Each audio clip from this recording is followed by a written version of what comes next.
Tá piscando, tá gravando. Bom dia, boa tarde e boa noite aí, moçada.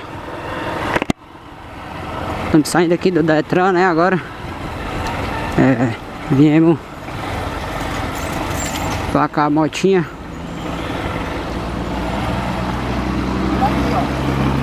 Pra cá, né? Viemos placar a motinha, né?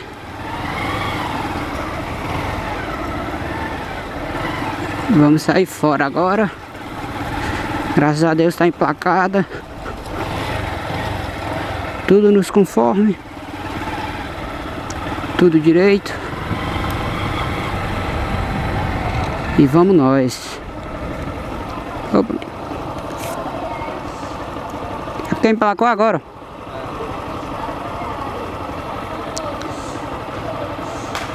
Agora vamos andar mais maciozinho, né, galera? Tem que pegar o costume agora que tá de placa. Vai passar. Tem que pegar o costumezão porque nós tá de placa agora, né?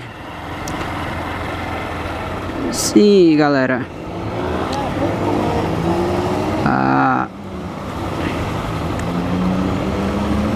A ideia que eu venho... Pode ir aqui? Pode.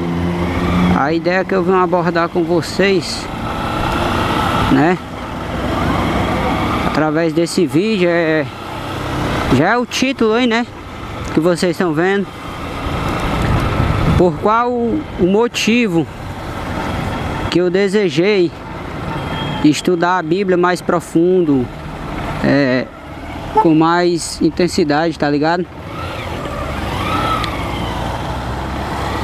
O que acontece? Em 2015, galera, eu decidi começar a ler a Bíblia, sabe? Mas eu queria ler toda, de Gênesis a Apocalipse, desde já então, para entender a antiga e a nova aliança, tá entendendo? Entender tudo legalzinho, né? Aí eu acho que em dezembro de 2015 eu me acidentei e fiquei um bom tempo aí sem ler. E eu decidi a retomar, galera, e com tudo mesmo, detalhe por detalhe, a estudar a Bíblia, porque um certo dia eu me assentei a conversar com um cara muito sábio, sabe? Que já leu a Bíblia para mais de 3 vezes, já leu muitos livros, um cara muito entendido a palavra, né? E com poucas horas de conversa com esse cara, ele me deixou muito triste. Me deixou muito frustrado, angustiado, sabe? Porque ele não acredita na nova aliança, sabe? E o que é mais forte é que ele disse pra mim que Jesus Cristo é um mito. Jesus Cristo nunca existiu. E disse ele que Jesus Cristo foi criado por romanos, né? Por gregos e romanos. Ele disse que um homem chamado Alexandre o Grande era um homem de guerra, né? Um homem estrategista de batalhas. Invadiu Jerusalém e tomou os papiros da lei, né? E até então ele queria prejudicar as gerações vindouras, né? Que no caso hoje em dia somos nós, que eram as gerações futuras que iriam vir. Então ele disse que ele ali pegou e criou Jesus Cristo. Ele disse que o Novo Testamento 70% era mentira. E tipo assim, ele me deixou muito frustrado, muito triste. Eu sem nem um pouco de conhecimento para trocar com ele, né? Eu fiquei abatido assim, pensando, meu Deus, ele disse que só Jeová, só Deus mesmo, né? Só o grande Yahvé existe. Ele disse que Jesus Cristo é um mito. E eu fui ver, meu Deus, quer dizer que tem gente aí dentro de igreja com as mãos pra cima, adorando um ser que não existe e tal, sendo enganado. Mas não, galera, quem está redondamente enganado é ele. Sabe por quê? Fiquei triste, angustiado, preocupado. Mas daí então, eu dediquei algumas madrugadas a estudar. Muitos me disseram também que Jesus Cristo pode ser um mito porque ele é mais citado no Novo Testamento. Mentira. É porque quer ler a Bíblia atropelando, não quer dar os ouvidos como é que eu digo a vocês, aos mistérios, né? As profecias que a Bíblia tem. O que acontece? Ele diz pra mim que Jesus Cristo é um mito porque só é citado no Novo Testamento. Vamos ver se é verdade? bem, enquanto isso eu tô tirando um pegazinho com a Twitch aqui. Na Bíblia, meus amados, lá no livro de Zacarias, no capítulo 9, versículo 9, que é um livro do Velho Testamento, né, da Antiga Aliança, fala assim, ó: exulta-te, ó filha de Sião. Ó a Twitchzona passando. Vamos pegar o vácuo, será?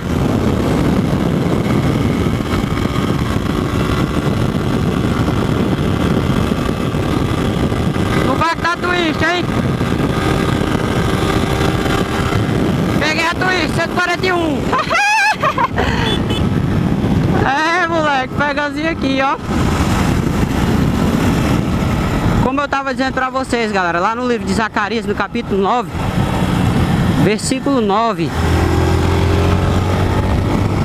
fala assim a profecia: exulta-te, ó filha de Sião, alegra-te, porque eis que te vem aí o teu rei, pobre e amontado sobre um jumentinho, filho de jumenta de carga, e ele anunciará a paz às nações. Tá entendendo? E eu olhei aquilo e tá aí uma linda profecia. Sabe onde é que essa profecia se cumpre? Lá em Mateus capítulo 21, versículo 4 e 5.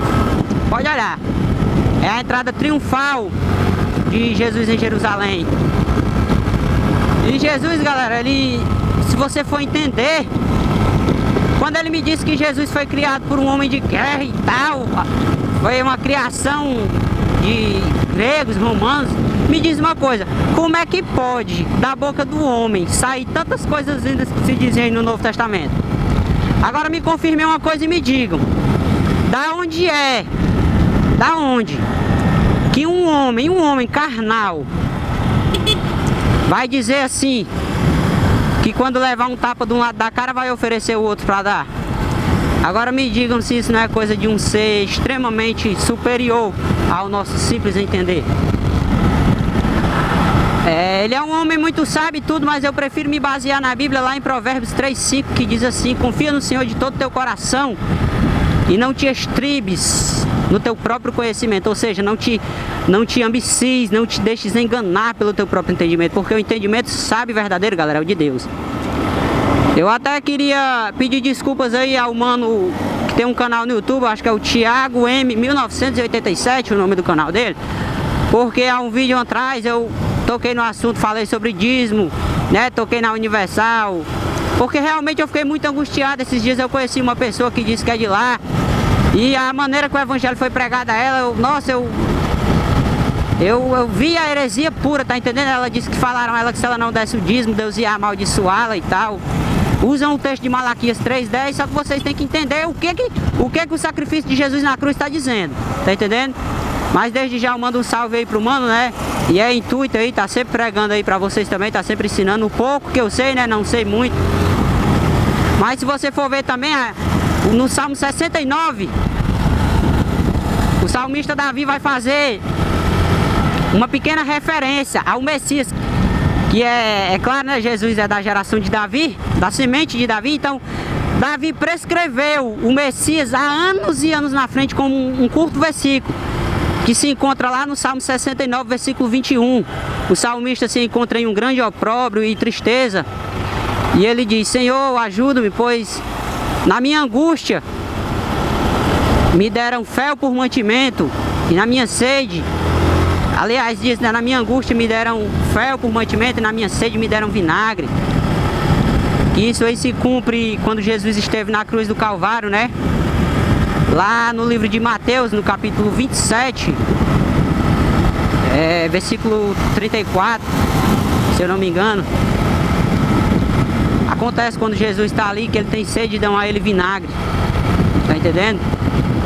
Então, é o que eu digo, não adianta você sabe querer ensinar de uma maneira errada. Lá em Jó capítulo 13, versículo 7 diz o seguinte: mas no nome do Todo-Poderoso ensinarão perversidades? Anunciarão perversidades, e no seu nome anunciarão ou falareis mentiras? Então eu não tenho medo de sabedoria do homem, que ele vai ter que me provar, né? De chegar, eu te provo que Jesus foi um mito, cara.